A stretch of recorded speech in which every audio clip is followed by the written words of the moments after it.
Fakulteta za znanosti o okolju organizira kolesarjenje za študente in sodelavce Univerze v Novi Gorici, s katerim želijo javnost opozoriti na nujnost večje in učinkovitejše uporabe obnovljivih virov energije.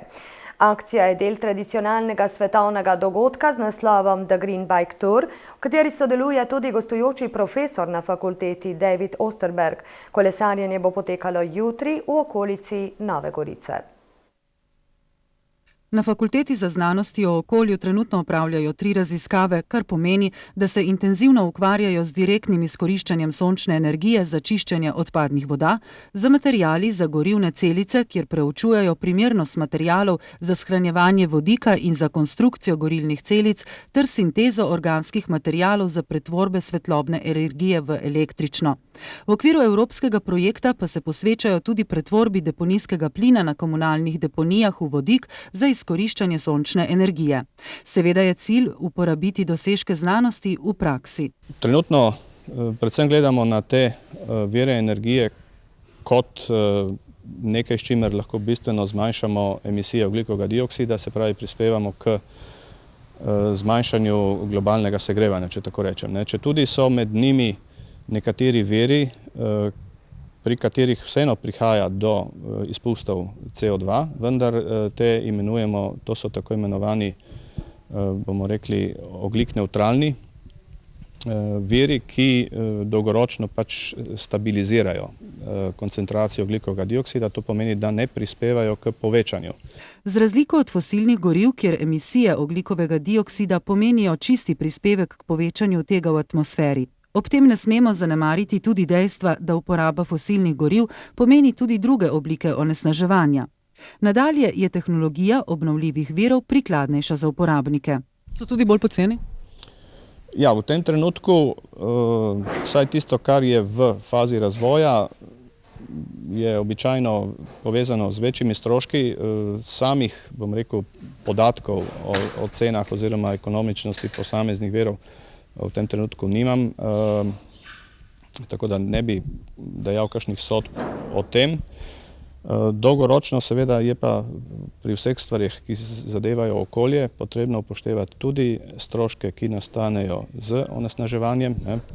Kot je še povedal dekan Franko, Slovenija precej zaostaja z načrti, ki so bili sprejeti v svetovnem in evropskem merilu z namenom zmanjševanja emisij toplogrednih plinov in za ublažitev posledic globalnega segrevanja. Z jutrišnjim kolesarjenjem želijo opozoriti na pomen osveščenosti in izobraževanja na tem področju.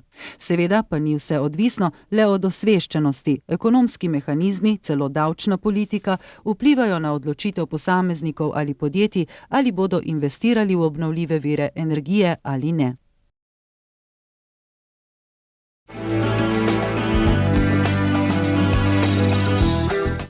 Fakulteta za znanosti o okolju je organizirala kolesarjenje za študente in sodelavce Univerze v Novi Gorici, s katerim je želela javnost opozoriti na nujnost večje in učinkovitejše uporabe obnovljivih virov energije.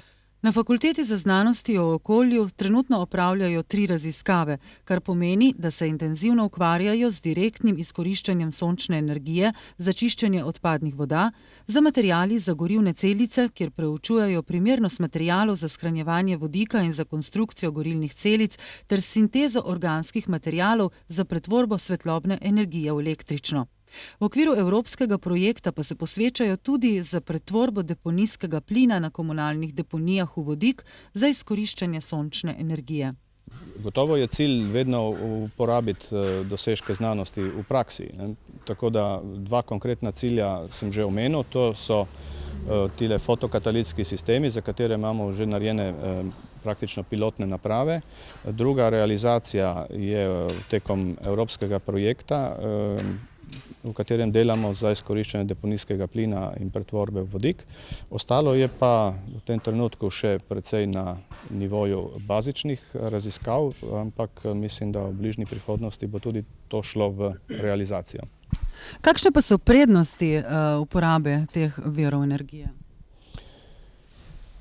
Trenutno predvsem gledamo na te vire energije kot nekaj, s čimer lahko bistveno zmanjšamo emisije ogljikovega dioksida, se pravi prispevamo k zmanjšanju globalnega segrevanja, če tako rečem. Četudi so med njimi nekateri viri, pri katerih vseeno prihaja do izpustov CO2, vendar te imenujemo, to so tako imenovani, bomo rekli, ogljik nevtralni viri, ki dolgoročno pač stabilizirajo koncentracijo ogljikovega dioksida, to pomeni, da ne prispevajo k povečanju. Izpušča se v ozračje namreč samo tisto, kar se tekom enega leta veže z fotosintezo. Z razliko od fosilnih goriv, kjer je emisija CO2 pomeni čist prispevek k povečanju tega v atmosferi. Tako da to bi bil v tem trenutku ključna in glavna prednost teh virov. Ob tem seveda ne smemo zanemariti, da izkoriščanje fosilnih goriv pomeni tudi druge oblike onesnaževanja okolja. In seveda so tehnologije lahko tudi, bomo rekel, uporabniku bolj prijazne, ko govorimo o obnovljivih virih, lažje prehajamo na sisteme, ki pomenijo miniaturizacijo, zmanjšanje dimenzij posameznih aparatur in tako naprej. So tudi bolj poceni?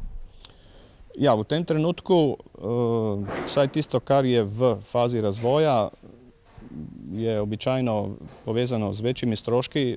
Samih, bom rekel, podatkov o cenah oziroma ekonomičnosti posameznih virov v tem trenutku nimam, tako da ne bi dajal kakšnih sodb o tem. Dolgoročno seveda je pa pri vseh stvarih, ki zadevajo okolje, potrebno upoštevati tudi stroške, ki nastanejo z onesnaževanjem. Tako da, ko vse skupaj seštejemo, bi morali biti obnovljivi viri energije kljub vsemu cenejši, če tako rečem. Kako je z uporabo obnovljivih virov energije v svetu in kako v Sloveniji?